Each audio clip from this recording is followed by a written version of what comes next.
Hey, how you doing, everybody? Welcome to Cash Sports. I'm Cash, of course, ready to come back at you guys again to talk some sports. It is a wonderful Monday, right?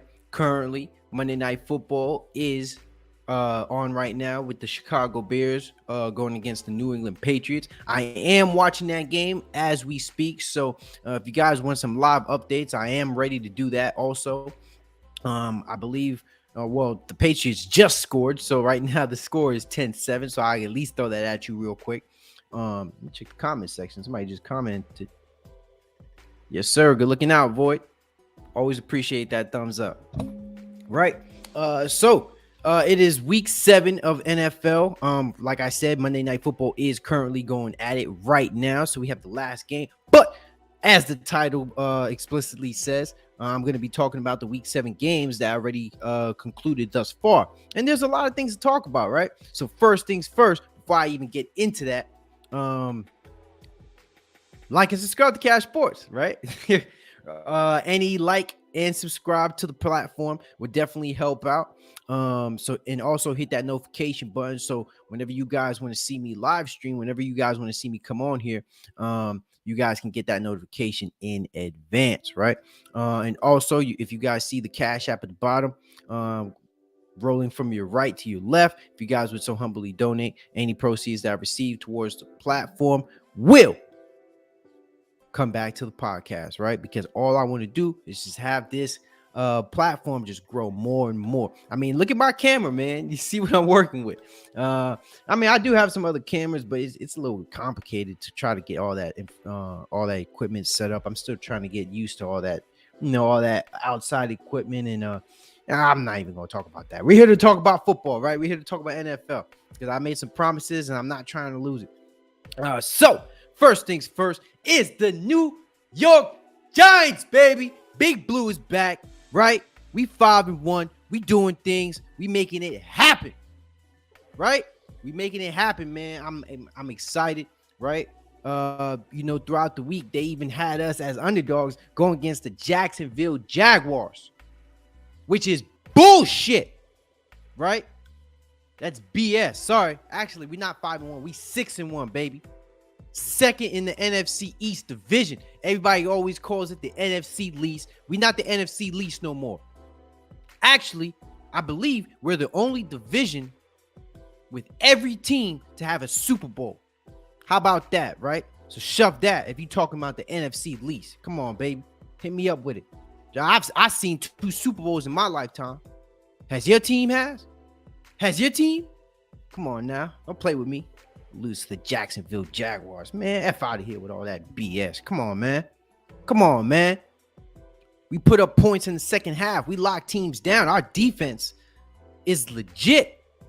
Daniel Jones, even though I still don't see him as a top tier quarterback, I still believe in my guy.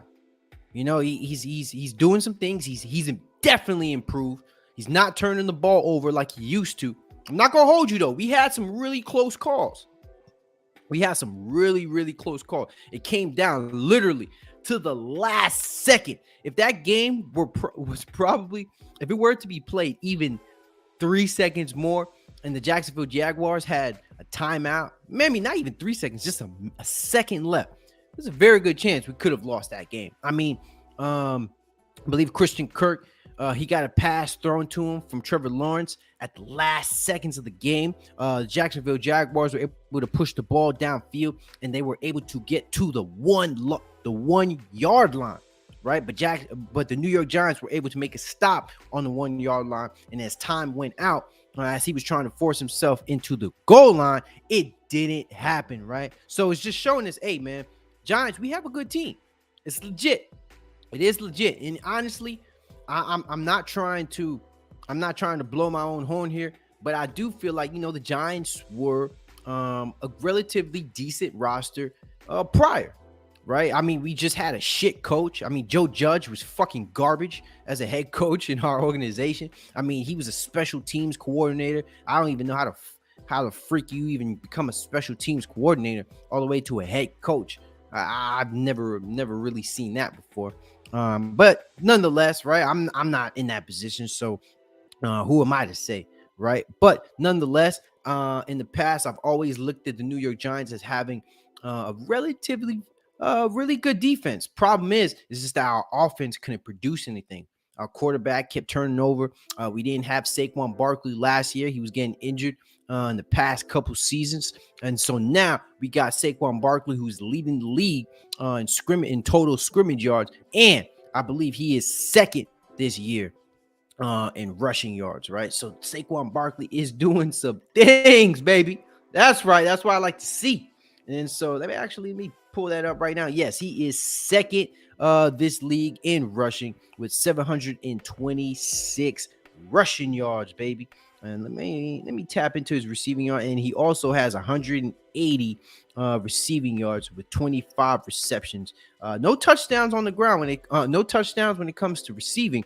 But he does have 4 touchdowns on the year when in regards to rushing, and he also averages 103.7 yards per game. Yes, sir. That's what I'm talking about, baby. Big Blue is back. We are in competition. We ain't playing around this year. We not. Right? So let me tap into some other things, man. Let me tap into some other games. One of the biggest headlines of the week, Tom Brady getting his ass whooped. Right? 21-3. You know, a lot of analysts, a lot of people have been talking about the Tampa Bay Buccaneers in the coming weeks and recently too. But they are currently 3-4, and they lost to the Panthers. If I said it again, I'm gonna say it again. They lost 21-3. They looked horrible. Right? You know, this was probably arguably the worst QB loss. This was probably the worst loss in Tom Brady's career, right? Hands down. He wasn't able to come back. He wasn't able to have any late game drives. I mean, he just didn't play all that well. He was 32 for 49, only had 290 yards passing, no passing touchdowns, no interceptions. But he had a QBR of 81.2. It's not like he played horrible. It's not like he was completely mediocre. But the offense just looks relatively slow. They're not running the ball. Leonard Fournette only had like 8 yards rushing, 8 carries. Rondale White only had 6 carries. Godwin had 1 carry, and then Tom Brady even took one for 1 yard. And then not to mention too, the Tampa Bay Buccaneers also missed some very big throws down the stretch. I know Mike Evans missed a huge throw in that game that could have put them up early in that game, at least gave them a score. But that would have just put them at 21-10. Maybe later down in the game, we could have seen a better. We would have seen. Momentum down the stretch if they had scored early. But hey, at the end of the day, they got their ass whooped, and so let's leave it at there, right? Another thing too, Aaron Rodgers also, one of the other GOAT QBs is also 3-4, and he had a 3-game losing streak, right? He lost to the New York Giants, lost to the New York Jets, and then now he lost to the Washington Commanders. I mean, I do not know what to say about that. I mean, Packers are in trouble. They don't do anything good. At least on offense. I mean, Jesus Christ, man. I don't know what to say about the Green Bay Packers. I mean, let's look at what they did, how they did as a team. I mean, they did, and they were able to come back late in that game. I mean, they only lost 21-3, so it's not in the same stratosphere as the Carolina Panthers to the Tampa Bay Buccaneers, so it wasn't that bad.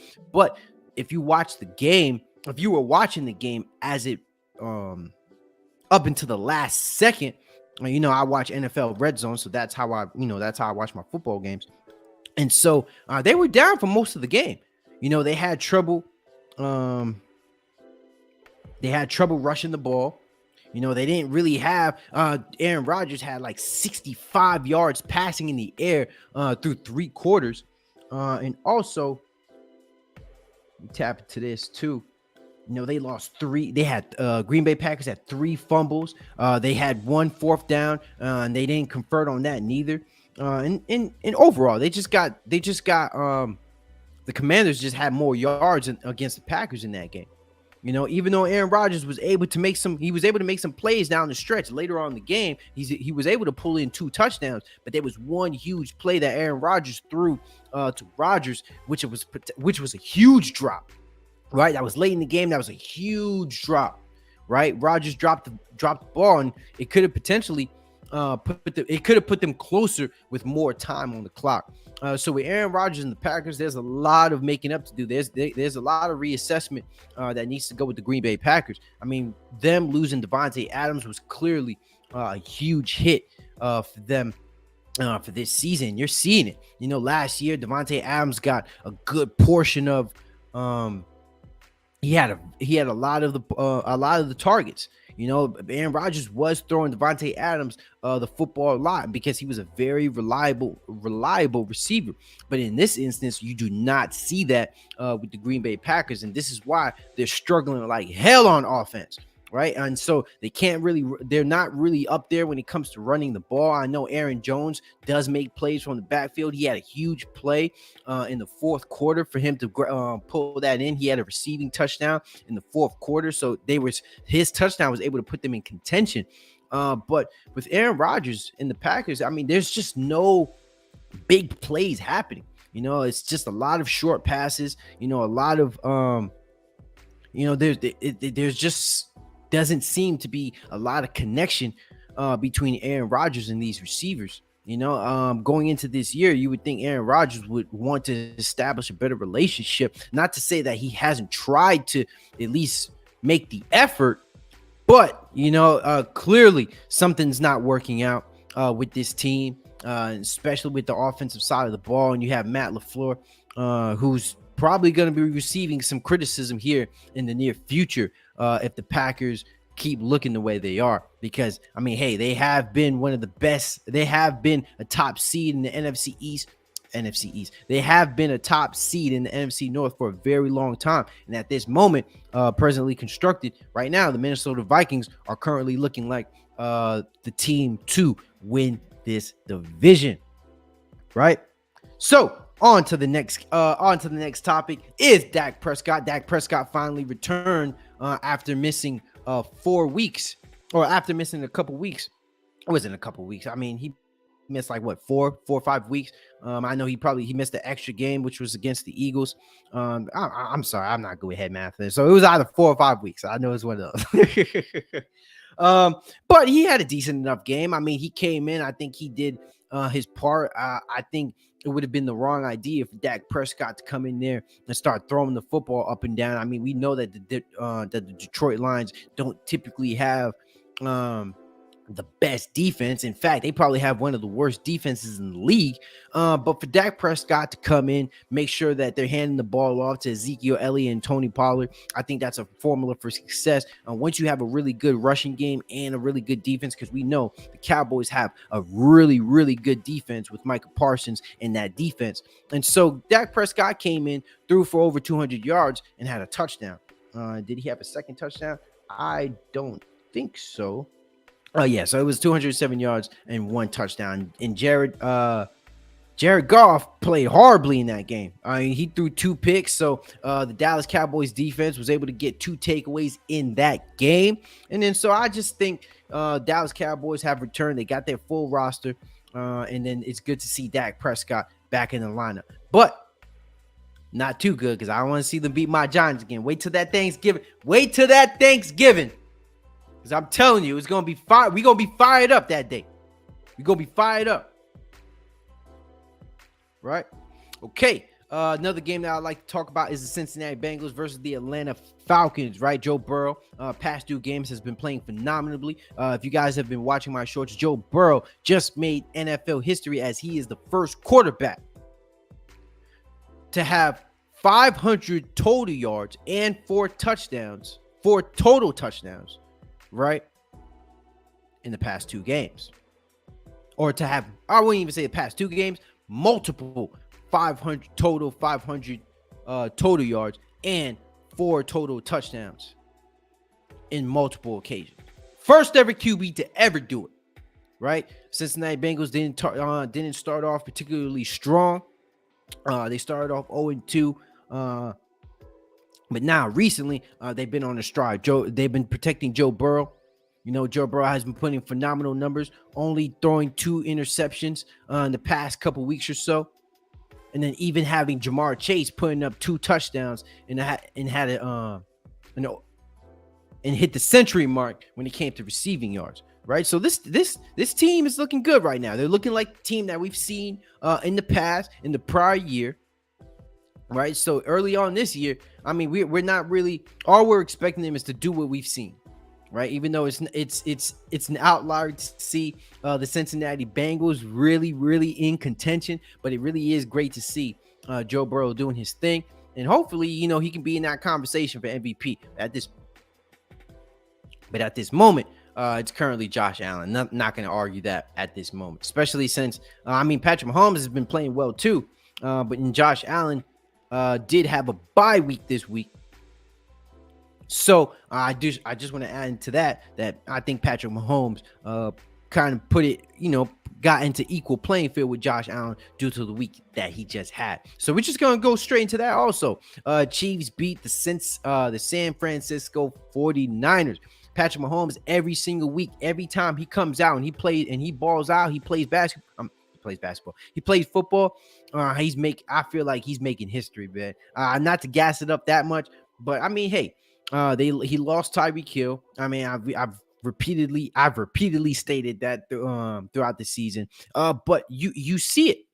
You see him playing with guys like Juju Smith-Schuster, McCole Hardman. Who else is on there? I mean, there's a couple guys I can't really name at the top of my head, and then obviously Travis Kelce at the tight end position. But they're doing their thing.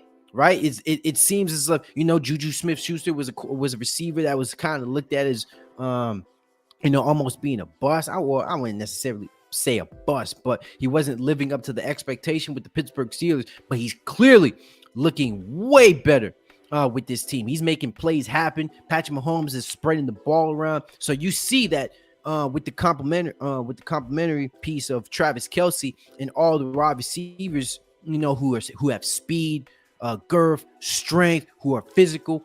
And you see Patrick Mahomes is just making it work with the weapons that he has. And to be able to go against the San Francisco 49ers and put up 40, right, against a number one defense. But to be fair, San Francisco do have a lot of injuries on the defensive side of the ball. But still, fact of the matter is to come out there and to still do what they did yesterday was still phenomenal, right? So let me just bring up them stats real quick just so I can get a little bit specific because I can't remember stats at the top of my head.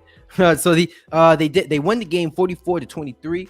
Patrick Mahomes had 423 yards, 3 touchdowns, and just 1 interception. Juju Smith-Schuster had 124 yards receiving, 1 touchdown. Oh, Valdez Scantling, guy that the Green Bay Packers certainly could have used at this moment. He was dropping a lot of passes with the Green Bay Packers, but in this instance, looking like a whole different situation with Patrick Mahomes, right? So he had 111 yards receiving. Travis Kelce had 98 yards receiving with 6 receptions. So it's looking good. McCole Hardman had a touchdown. I'm telling you, the Chiefs are looking good. I mean, they could have still beaten the Buffalo Bills, which is a team that's looked at as the Super Bowl favorite contender. And it still came down to the last second drive of Patrick Mahomes throwing a last second interception. But if that had not occurred, things could have definitely been a little bit different. And Patrick Mahomes could have probably be the leading favorite for MVP so far. Right. And also, I know I picked the Seattle Seahawks to lose this week. I did pick the Chargers to win against the Seahawks, but Geno Smith and this Seahawks team is just making me look wrong every time we talk about them. Geno Smith and it's not just Geno Smith, it's that whole team. You got that corner. I can't remember Tariq Woolen, who's like a 6'2" freaking corner who can run a 4.2, locking down. He already has 4 interceptions on the year and can tie Earl Thomas with the most franchise interceptions as a rookie, right? Chargers just didn't particularly play well that game. Now that the Seahawks are 4-3, Geno Smith played well in terms of completion percentage. He completed 20 passes on 27 attempts for 210 yards passing with 2 passing touchdowns and just 1 interception, right? But Kenneth Walker is the story of this game, having 23 carries for 168 yards, have averaging 7.3 yards per carry and having 2 touchdowns. Kenneth Walker is definitely having a phenomenal year. And I believe he has 200 yards after contact, which is fantastic, right? Justin Herbert, doing Justin Herbert things. That Chargers offense loves to pass a lot with Justin Herbert at the helm. They threw the ball 51 times, completed 33 passes. Justin Herbert had 293 yards passing with 2 touchdowns and just 1 interception. He was sacked 3 times. Austin Eckler didn't have particularly a great rushing game on the ground, only having 9 carries for 31 yards, but he did have a rushing touchdown, and he did have 12 receptions for 96 yards and a touchdown receiving. Mike Williams, though, very bad news. I feel bad for my brother. Mike Williams was hurt. He had 7 yards reception. He had 7 receptions for 86 yards and 1 touchdown, but he went out with an injury, and I do believe he was carted off. So let me tap into another one. Now. All right, so the Jets and the Broncos. I do believe I got this one right. I picked the Jets to win this week. I mean, I wasn't. This was before I even thought Russell Wilson was not even playing. But I do believe, if Russell Wilson was probably playing this game, probably could have been a little bit closer. But I doubt it. I think the Jets defense are just really, really, really good. Sauce Gardner, he's doing some things, man. He's doing some things. He held Patrick Sutton to, I believe, no receptions, had 3 deflected passes. Like, Sutton was just not able to get anything going. Sauce Gardner, I mean, those long arms of him and him just being a rookie. I mean, I know I talked about Tariq Woolen as a favorite or as one of the favorites for Defensive Rookie of the Year, but Sauce Gardner is certainly one of those players you got to add into that list, because even though he's probably not getting those interceptions to make up for it, I mean, but that you got to think about the context, right? Sometimes, a quarterback is just not going to throw in your direction if he knows that you're going to be able to make a play on the ball, right? So you just got to go off, coverage, maybe the distance from the receiver, distance from the corner to receiver, when passes are being completed or deflected, things of that nature. You know how it goes. So you just got to do a little bit of research, especially when it comes to corners, because that position is very, very in particular, how you measure greatness, right? Because if you're just saying, hey, this guy has the most interceptions, he's the best corner, that is false. That is not the narrative and what makes the best corner, right? Because you're getting the ball thrown at you a lot, right? You got to think about that. And also, let me see. All right, let me talk about this also. Indianapolis Colts and the Titans, right? Titans came out with the win, 19-10. Right, so the Titans are now 4-2. Derrick Henry had a really good game, 30 carries for 128 yards, only averaged 4.3 yards per carry, no touchdowns on the ground. Ryan Tannehill didn't particularly play the greatest game. I would say it was relatively pedestrian. But I mean, his completion percentage was really good, 13 for 20 for 132 yards, no touchdowns, no interceptions. So, but he was sacked twice, and he did have a turnover when it comes to fumbling the ball. So he did fumble the ball, right?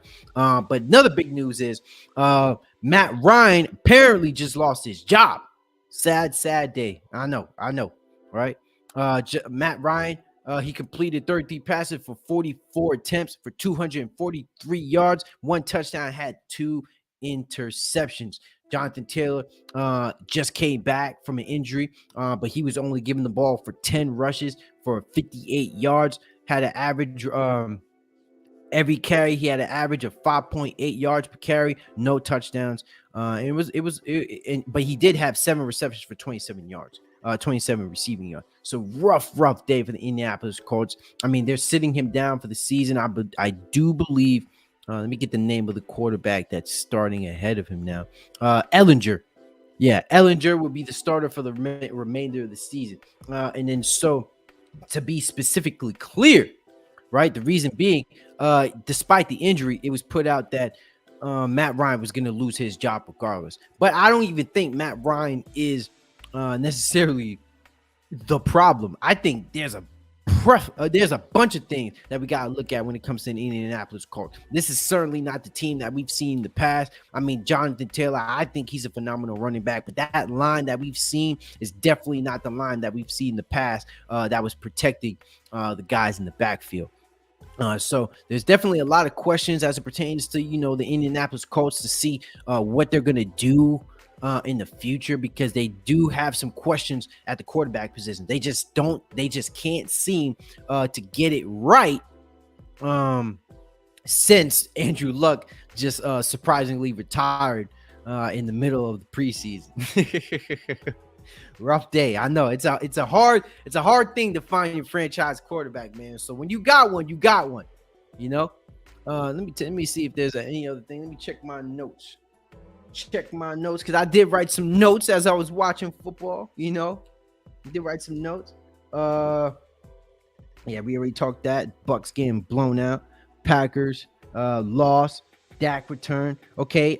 Ravens. That game was definitely exciting. Also, I was watching that game. Let me see. Pull up those numbers for you. I can be exact, right? I won't be lying to y'all, right? So they did beat the Cleveland Browns. They needed that win. Baltimore Ravens certainly needed that win. They're 4-3 now, while the Cleveland Browns are 2-5. Not the start that they were looking for, especially since you're missing your starting QB. And you're not going to really have them back until week 12. But this was a win that the Baltimore Ravens certainly needed. I mean, they couldn't afford to lose to a division rival. Nonetheless, have their fourth straight loss, I believe. Is their fourth straight loss? Would it have been? No, I mean, I am wrong. So they lost to the Giants, but they beat the Bengals, but they lost to the Bills, and then they beat the Patriots, lost to the Dolphins. So yeah, it was like on and off. So yeah, they just lost. They lost last week against my Giants, beat the Bengals, and then lost against the Bills and lost against the Dolphins. So it is worrisome, because when I look at the Ravens, they're losing against good teams. They're losing against teams that are potentially playoff contenders, with the exception of the Bengals. But the Bengals weren't playing the way they were now than they were against the Ravens, if you get what I'm saying, right? And so in that game, they needed it. Like I stated, they couldn't lose to a divisional rivals in the Cleveland Browns. They couldn't have. And then so Lamar Jackson didn't really have the greatest game throwing the football. He was 9 for 16 for 120 yards, 0 touchdowns in the air, no interception. He was sacked 3 times. But even on the ground, he had 10 carries for 59 yards. Gus Edwards returned, had 16 carries, 66 rushing yards on the ground. It had 2 touchdowns. So you can see the Baltimore Ravens, man, they made it their agenda, right, to really rush the football and not do too much with the passing game, right? I mean, that's what Lamar Jackson is particularly known for, with his legs, rushing the football, and making plays happen. So, what do I see from the Baltimore Ravens? I mean, clearly, Lamar Jackson is not an MVP candidate or an MVP favorite anymore.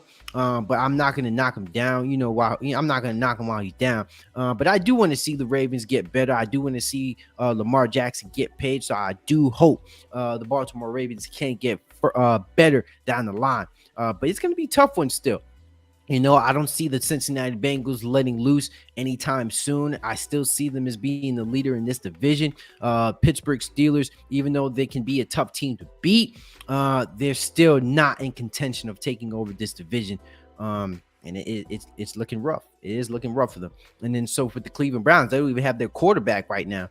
So it's going to look tough for them up until week 12. And even then, we still have a lot of questions on how Deshaun Watson is going to look once he returns, right?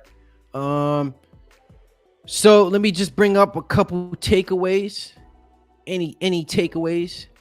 Let me see. Let me just add this link in the comment section. I forgot to put that in earlier, just in case if anybody wanted to join the session. Oh, by the way, I know I didn't give you guys an update, but the Chicago Bears did score. Justin Fields threw a touchdown to their running back. I do believe it was probably like a 20+ yard touchdown. So now the Chicago Bears are up on the Patriots 17-14. And so it's looking like a pretty good game. I'm not going to hold you. So I'll definitely tune into that after this stream, though. I'll keep you updated. All right. Let's do some quick takeaways so I can at least get you guys back into this game, at least around halftime, if you guys are watching it or staying tuned. So let me see.